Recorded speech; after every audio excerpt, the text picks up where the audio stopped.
ওই একজনা করেছে কি, এক খ্যাপা মানে ঘাস কাটবে তো একদিন আগে গেছে ঘাস দেখতেও, মানে একদিন আগে যে ঘাস দেখে আসবে তার পরের দিন ঘাস কাটবে। তো ওই খ্যাপা ঘাস দেখতে গেছে, দেখেছে টেনিস মিটারের কাছে কুটি ঘাস খুব জোরালে লেগে আছে, এক হেঁটা উঁচা ঘাস লেগে আছে।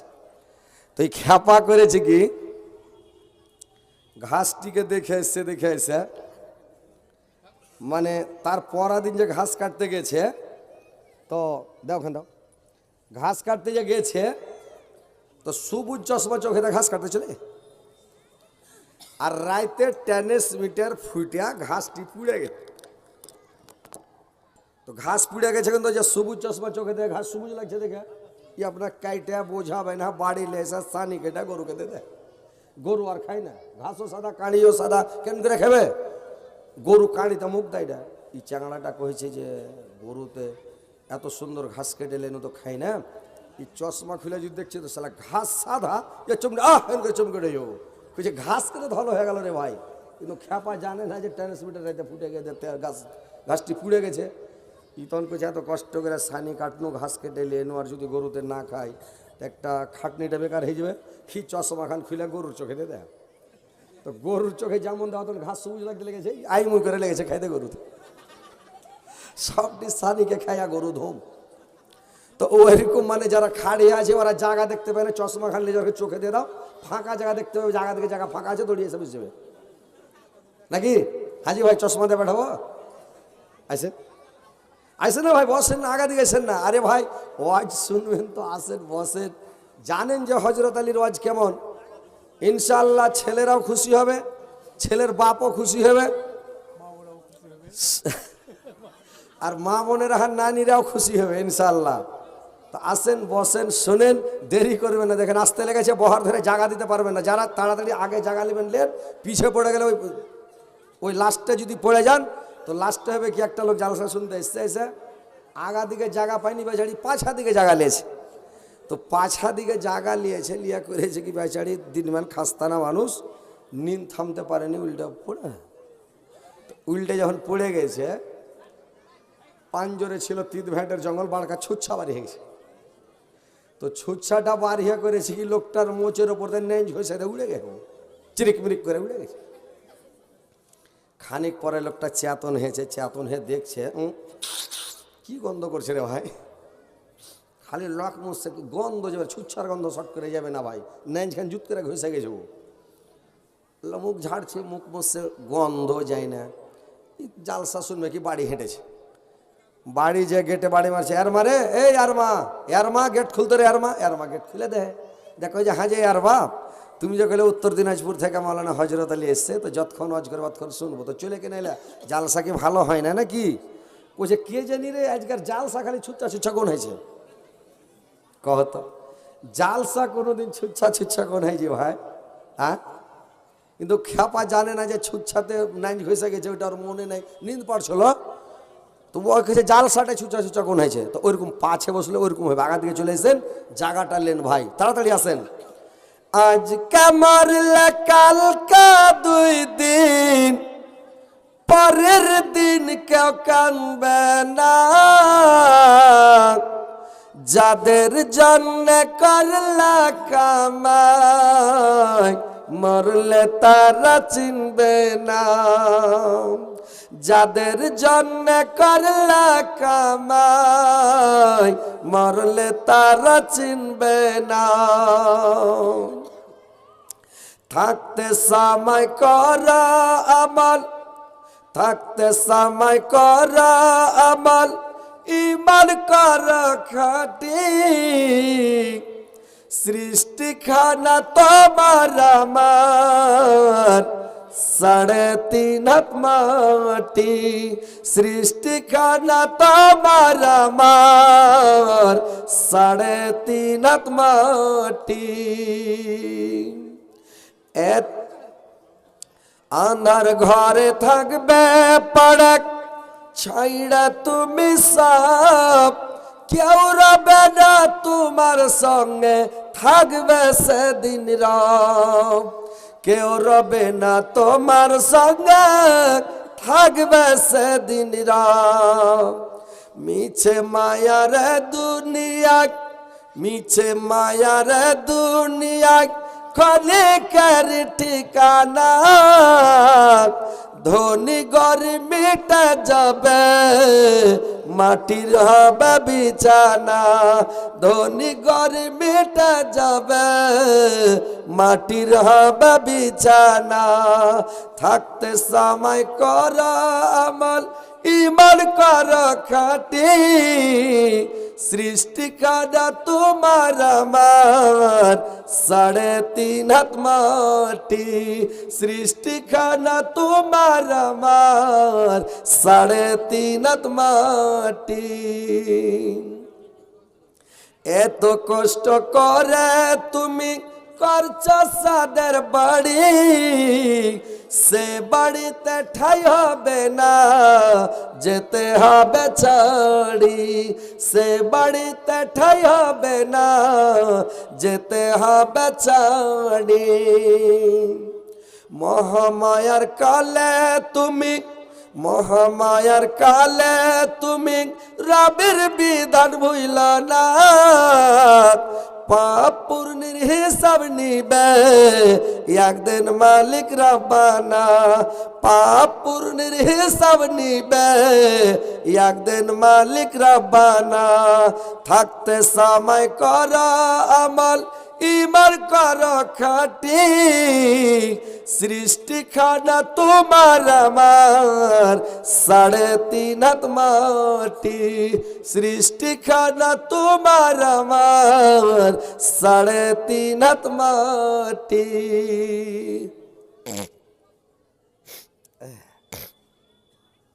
তো ভাই আপনারা আগে এসে বসেন না যে ভাই, একটু আগে আসেন, ওখানে বসে যান, বসে যান, মানে দেখে ভালো লাগবে, বসলে ভালো লাগবে, আপনাকে শুনতেও ভালো লাগবে, আমাকে বলতেও ভালো লাগবে। তো দয়া করে আপনারা একটু বসে যান ভাই, বসেন ভাই, চলে আসেন। আপনাকে ভলেন্টিয়ার যারা আছে, জালসার ভলেন্টিয়ার, ওরা একটু পেয়ার সাথে ওরকে গায়ে হাত বুলিয়া, মাথায় হাত বুলিয়া, ভাই নানা বলে একটু খালি বসিয়ে দেন যে ভাই আগা দিকে যা বসো, এটা কথা খালি বলে দেন ভাই। 1-2টা ছেলে যে ওরকে বসিয়ে দেন যে ভাই বসেন, বাস হয়ে গেল। তো ইনশাল্লাহ এবার বক্তব্য আমার শুনেন।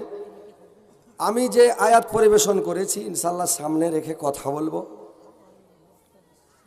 তো কথা হচ্ছে যে আমি আজকে মনে করলাম স্বামী স্ত্রীর হক সম্পর্কে বক্তব্য দিব, এটা মনে করেছিলাম। আমাকে কেউ কেউ, আমার কোনো ভাই কোনো বন্ধুও বললো যে একটু বলবেন। আবার কেউ বলছে এটা তাবলিগি জালসা, মানে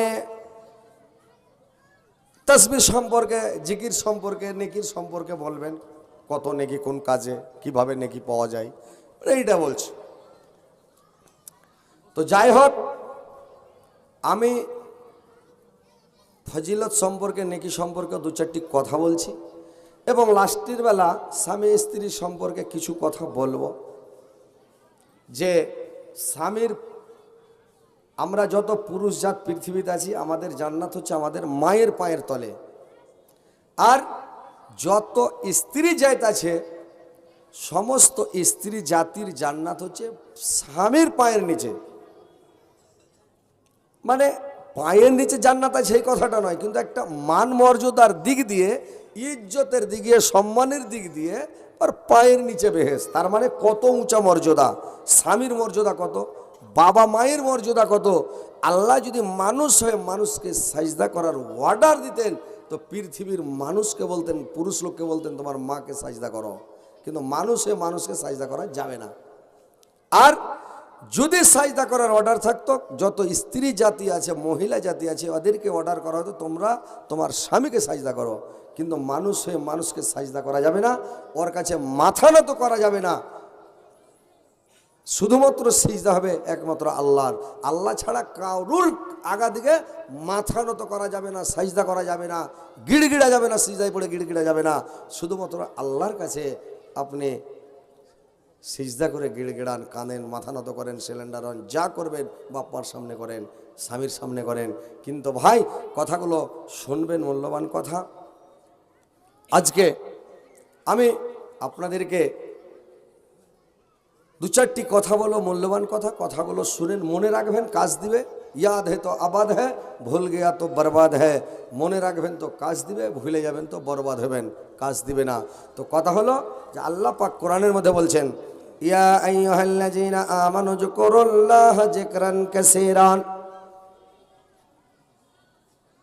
হে মুমিনগণ, তোমরা তোমার পড়তে পালককে অধিক পরিমাণে স্মরণ করো, তোমার রবকে, তোমার আল্লাহকে অধিক পরিমাণে ডাকো, অধিক পরিমাণে স্মরণ করো। সব সময় তোমরা আল্লাহকে স্মরণ করো, সব সময় আল্লাহর তাসবিহ পড়ো, জিকির করো, সব সময় আল্লাহকে ডাকতে থাকো। কিন্তু ভাইরে আমার, মানুষ কিন্তু সব সময় আল্লাহকে ডাকে না। মানুষ দুনিয়ার পিছনে পাগল, দুনিয়া নিয়ে ব্যস্ত, পৃথিবী নিয়ে ব্যস্ত, দুনিয়ার লোভে লালচাতে ব্যস্ত। মানুষ খালি দুনিয়া দুনিয়া দুনিয়া। কি করে বাড়ি করব, কি করে গাড়ি করব, কি করে আমি বড় লোক হব, কি করে আমি পদ পাবো, কি করে আমি কি করব কি করব কি করব, খালি কি করব ওই করে চলে যাচ্ছে। সারা দুনিয়ায় সমস্ত মানুষ পৃথিবীর পিছনে পাগল, কিন্তু পৃথিবীর পিছনে দৌড়িয়ে কোনো লাভ হবে না ভাই। দুনিয়ার পিছনে দৌড়িয়ে লাভ হবে না, একদিন ধ্বংস হয়ে যাবেন, মরে যাবেন, সব বরবাদ হয়ে যাবে। আল্লাহকে বেশি বেশি করে স্মরণ করেন। আল্লাহ আরো বললেন, ওয়াসাব্বিহু বুকরাতাও ওয়া আসিলা। তোমরা আল্লাহকে সকাল সন্ধ্যা বেশি বেশি করে স্মরণ করো। আল্লাহকে বেশি বেশি করে স্মরণ করো, সকাল এবং বিকালে। ফাসবির আলা মা ইয়াকুলুনা ওয়াসাব্বিহ বিহামদি রাব্বিকা ক্বাবলা তুলুইস শামসি ওয়া ক্বাবলাল গরম। ওরা যা বলছে তাতে তুমি কান দিও না।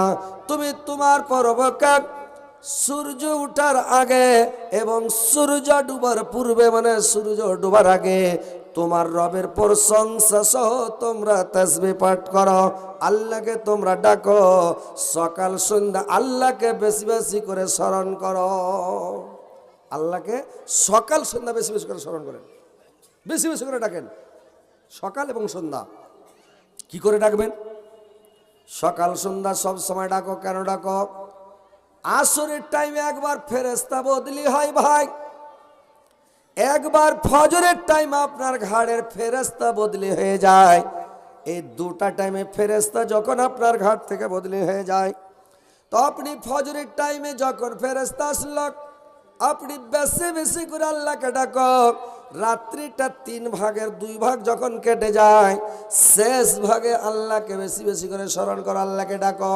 আল্লাহ দুনিয়া ভি আসমানে এসে ডাকে, কোন বান্দা আমাকে ডাকছে তার ডাকে সাড়া দিব, কোন বান্দা আমার কাছে মাপ চাইছে তাকে মাপ করে দেব, কোন বান্দা ক্ষমা চাইছে ক্ষমা করে দেব, কোন বান্দা আমার কাছে ভিক্ষা চাইছে তাকে আমি ভিক্ষা দেব, কোন বান্দা আমার কাছে কে আমাকে ডাকছে আমি তাকে তার ডাকে সাড়া দিব। আল্লাহ পাক নেমে আসেন। আর ওই টাইমে ফজরের টাইমে যখন ফেরেশতা বদলি হয় রে ভাই, ওই টাইমে করে কে, ওই টাইমে আপনি বেশি বেশি করে তাসবিহ পড়েন, জিকির করেন। আর যখন তাসবিহ পড়বেন, জিকির করবেন, আপনার ফেরেশতা আপনার ঘরটাকে যখন ট্রান্সফার হয়ে চলে গেল, আসমানে যাওয়ার পরে করবে কে? যে মুত্তাকি পরহেজগার ইমানদার যে লোকটা, ওই লোকটার কাছে, ওই লোকটার ঘাট থেকে যখন চলে যায়, তখন ফেরেশতাটা আসমানে গিয়ে খুব হাসি খুশি করে, আনন্দ করে। আল্লাহ জিজ্ঞাসা করে, আরে আমার ফেরেশতা, তুমি যার ঘাড়ে ছিলে লোকটার কি খবর? তুমি খুবই আনন্দ করছো, খুশি আছো, কি ব্যাপার বলো তো? ফেরেশতাটা বলবে, আল্লাহ তোমার বান্দা কামিয়াবি হয়ে গেছে, আল্লাহ তোমার বান্দা সব সময় তাসবিহ পড়ছে, জিকির করছে, তোমাকে সব সময়ের জন্য ডাকছে আল্লাহ। আর যদি লোকটা তাসবিহ না পড়ে ভাই, জিকির না করে, লাখ ডাকে ডেকে ঘুমায়, সকালবেলা মোবাইল টেনে নিয়ে মোবাইলে গান দেখে, বাজনা দেখে, আর নাটক দেখে, গেন্দা গেন্দা ছবি দেখে, খারাপ ছবি দেখে, ফেসবুক চালায়, ওই ফেরেশতাটা ওর ঘাট থেকে যখন যাবে মন খুব ভারী, একবারে চিন্তায় চিন্তিত মনটা খুব ভারী। আল্লাহ জিজ্ঞাসা করবে, রে ফেরেশতা কি ব্যাপার, যার ঘাড়ে ছিল লোকটার খবর কি, তোর মন কেন ভারী, কি ব্যাপার বল? লোকটা বলবে, ফেরেশতাটা বলবে, আল্লাহ যার ঘাড়ে ছিলাম লোকটা বরবাদ হয়ে গেছে, হালাক হয়ে গেছে, নষ্ট হয়ে গেছে, বরবাদ হয়ে গেছে। আল্লাহ, লোকটা ওইখানে আপনার ভালো মন্দের রেপোর্ট ওখানে মানে হয়ে গেল। তো ভাইরে আমার, কোনোদিন মানে সকাল সকাল আপনি মানুষের গল্প করবে না, গুজব করবে না, গিল্লা করবে না, বদনাম করবে না, শিকায়ত করবে না, গান দেখবে না, বাজনা দেখবে না। আর আপনি সকালে সব সময় তাসবিহ পড়ো, জিকির করো, ভোর রাত্রে উঠে যাও। আর উঠে যে তুমি করো কে, উঠে যে আল্লাহর ইবাদত বান্দি করো, ওই সময় দোয়া কবুল হয়। আপনি যাই চাইবেন তাই পাবেন। দোয়া ফেরত দেওয়া হয় না ভাই, ভোর রাত্রের দোয়াটা কবুল হয়। লোক বলছে মৌলভী সাহেব বাঞ্জা হয়ে গেছে, ছেলা হয় না, কি করব? ও বুদ্ধি জানে না, বাচ্চা হবে না। ভোর রাতে যা সিজদায় পড়ে যান না, কাঁদেন আল্লাহর কাছে, যান কয়টা বাচ্চা নেবেন, লাইন লাগিয়ে দিবে আল্লাহ।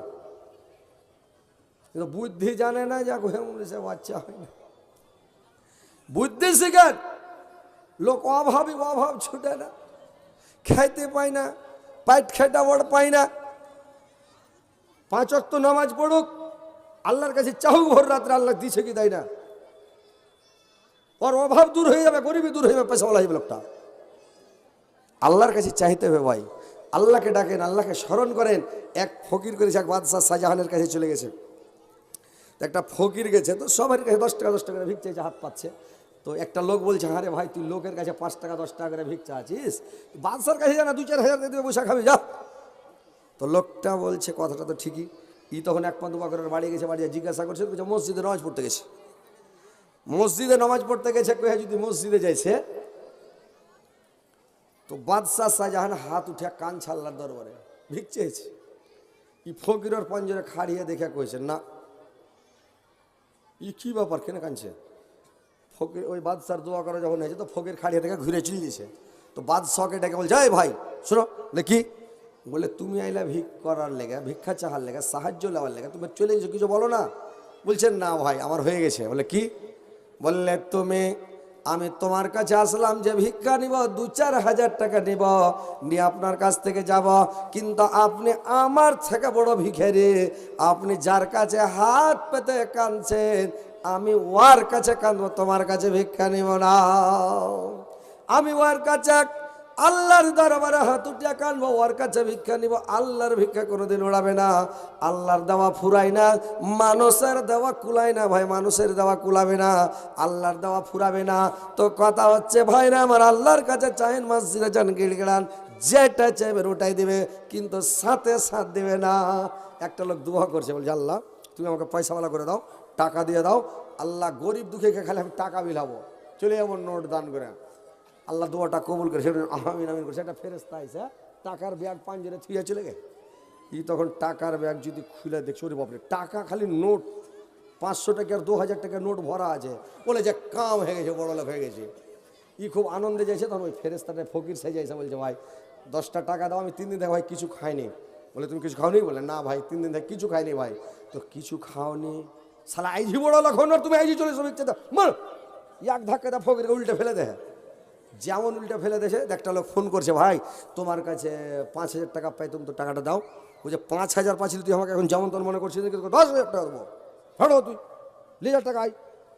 ওর বন্ধুটার কাছে, যে যার কাছে টাকা ধার করেছিল, ওর কাছে তুই ব্যাগের চেন খুলে দেখছে, তো সব কাঠলের পা থেকে 1 টাকা নেই। কইছে যা কি করলো। তো আল্লাহর কাছে ওয়াদা করলে যে আমি দান করব, সাদকা করব, খায়রাত করব, আর ফকিরটাকে 10 টাকা দিলে না, ওকে 100 টাকা দিতে হয়তো, আল্লাহর মন বুঝে চেক করলে ওকে। তো ভাই বড় লোক হবেন, আল্লাহর কাছে চাহেন, আল্লাহকে ডাকেন, আল্লাহকে স্মরণ করেন, মানুষের নবীর অনুকরণ করেন, অনুসরণ করেন, মানুষ হতে শিখেন, মানুষের মতন কাজ করেন, নবীর অনুকরণ অনুসরণ করে চলেন। আমাদের একটা ভূত ধরে আছে, আমাদের সুন্নাত তরিকা মতো আমরা চলতে পারি না। আল্লাহর রাসূল বললেন, তোমরা রাত্রিবেলা মাগরিবের পরে পরে রাত্রের খানা খেয়ে নাও। রাত্রিবেলা তোমরা খানা খেয়ে নাও, মাগরিবের পরে পরে খেয়ে নাও, এটা হচ্ছে নবীর সুন্নাত। এশারের পরে কারুর সামনে কথা বলবে না। এশারের সালাত আদায় করে এসে তুমি শুয়ে যাও, ঘুমিয়ে যাও, কোনো কথা বলবে না। আর রাত্রিবেলা ভোর রাত্রিতে উঠে যাও, আর ভোর রাত্রে উঠে গে 2:30-3টার দিকে উঠে গে তুমি তাহাজ্জুদ পড়ো, 2 রাকাত নামাজ পড়ে নাও, আল্লাহর দরবারে হাত তুলো, ভিক্ষা চাও, সাহায্য চাও, ক্ষমা চাও, মাপ চাও, আল্লাহর কাছে কানাকাটা করো, গিড়গিড়াও, আল্লাহ তোমার দোয়া কবুল করবে। কিন্তু মানুষ বুদ্ধি জানে না, উল্টা চলছে, সারের নামাজ পড়ে খানা খাবে রে ভাই, তাই না? সবাই খাচ্ছে এসারের পরে খানা খেয়েছে, আর এসারের খানা খাওয়ার পরে শুতে গেল, ভুঁড়ি বড় হয়ে গেল, ওর পেট তখন দানা হজম হতে পারে না, আর খাইছে তো এত টিকিন করে খেতে হবে জানেন। নবীর সুন্নাত তরিকা মোতাবেক খেতে হবে। সকালে খান বাদশাহী খানা, সকালে বাদশাহী খানা খাবেন, ফল ফ্রুট, সেব, আঙ্গুর, বেদানা, কিশমিশ, কাজু, কেলা, একটা দেশি মুরগির ডিম দিয়া ঠান্ডা করে আমার একটা প্লেট খান, হালকা, বেশি খেতে হবে না। তারপরে দুপুরে যখন খাবেন লেভারের খানা খান, পাইঠের খানা, লেভার, বুঝতে পারছেন তো? লেভারের খানা হুঁড়িয়া যতটি পারেন ভাত একদম সাঁটিয়ে দেন, পেটে জাঁটবে খেলেন। আর রাত্রিবেলা যখন খাবেন তখন পাখির খানা খান। কিসের কিসের খানা? পাখির খানা। হালকা একটা রুটি খান, 2-3 মুঠ ভুজা খান, না হলে একটা টস খান। আপনার সবই যদি চারটি করে খাইতে খাইতে পেটকে ডামা করতেন তো মরে গেলেন। হালকা খান, 4টি খান, একটু পানি খেয়ে শুয়ে যান। রাতে পেশাব করা লাগবে না, পায়খানার বানাতে লাগবে না, আপনার পেটটা ফ্রি থাকলো, চলবে। কম্প্রেসার মেশিন ভার ভার ভার ভার করে সবকে সাউই বাহির করে উড়িয়ে দেবে, সবকে উড়িয়ে দেবে। কি মাল না ঠিক আছে কি নাই? কম করে খেতে হবে, আপনার শরীর ঠিক থাকবে, টাইট ফিট থাকবে। আমেরিকাতে ওরা রাইতে কুচ্ছু খাবেন, একটা ক্যাপসুল খেলে, ভিটামিন ক্যাপসুল খেয়ে শুয়ে গেল, শরীর টাইট ফিট। আর ওরা কেন টাইট ফিট করছে জানেন? আমেরিকাতে কি সিস্টেম আছে, সিটে যখনই বাসে বসলো, ট্রেনে বসলো, যে কোনো গাড়িতে জয় কিলো ওজন কিলো হিসাবে ভাড়া নিয়ে নেবে। আমাদের পিস হিসাব, তাগড়া লোক হলো 20 টাকা ভাড়া এখান থেকে ঢাকা বাংলা, আর 5 লাখ জন্মনা হলো 7-8-10 বছরের ছেলে হলো, মানে পিস হিসাবে ইন্ডিয়াতে ভাড়া। আর আমেরিকাতে কিলো হিসাবে ভাড়া বলে ওরা কিলো বাড়তে দেয় না, ওরা শরীরটাকে টাইট ফিট করে কম করে রাখছে, বুঝতে পারলেন তো? কথা হলো ভাই, সুন্নাত তারিকা মোতাবেক চলবে না, আপনাকে অসুখ বেমারি কিচ্ছু হবে না, কোনো অসুখ হবে না। একটা লোক করেছি কি ভাই, ইন্ডিয়ার ডাক্তার গিয়া সৌদি আরবে ডাক্তারি খুলে দিয়েছে, চেম্বার খুলে দিয়েছে, আর চেম্বার খুলে দেওয়া করেছে রে কিরা ভাই, ডাক্তারি খুলে দেয়, ওষুধ নিয়ে বসে আছে মদিনাতে। লোকটা ডাক্তারি করছে 2 মাস, 4 মাস, 6 মাস, বছর হয়ে যায়, একটা ট্যাবলেটও বেচতে পারেনি, একটা ক্যাপসুলও বেচতে পারেনি, কাউকে একটা ইঞ্জেকশন করতে পারেনি, একটা সেলনও দিতে পারেনি, বিসমিল্লাহ বলে সেট করতে পারেনি, মানে কিছুই বিক্রি করতে পারেনি, বসে আছে। 1 বছর যখন হয়ে গেছে, একটা লোককে জিজ্ঞাসা করছে, 10 বন্ধু যখন হয়ে গেছে, পরিচয় হয়ে গেছে, লোকটাকে জিজ্ঞাসা করলো, ভাই কি ব্যাপার, 1 বছর হয়ে গেল কোন লোক আমার কাছে আসে না, কি ব্যাপার কোন মানুষ আমার কাছে ওষুধ খেতে আসে না, কি ব্যাপার রে ভাই? না আমি ইন্ডিয়ার ডাক্তার বলে আমার কাছে ওষুধ নিবে না, ব্যাপারটা কি বলেন তো? ওই লোকটা বলল, ভাই এটা হচ্ছে মদিনা মুনাওয়ারা, এটা হচ্ছে মদিনা, এটা হচ্ছে মানে নবীর দেশ, এখানে সুন্নাত ছাড়া মানুষ কিছুই বুঝে না, সুন্নাতের খেলাপ একটুকাও করে না। ইয়ারা বেশি খাবে না, রাত্রিবেলা 3টা থেকে 4টা খেজুর খাবে, 1 গ্লাস পানিকে ঘুমিয়ে যাবে, এদের পেট খালি থাকবে, এদের কোনোদিন বাইশ হবে না, এদের গড় হজমি হবে না, বদ হজম হবে না, এদের পেট খারাপ হবে না। এটা হচ্ছে মদিনা। আপনি ওষুধ জিন্দাগি থাকলেও বিক্রি করতে পারবেন না, তার মানে ওরা কেউ অসুখী হয় না, কম খাওয়ার লেগে রে ভাই।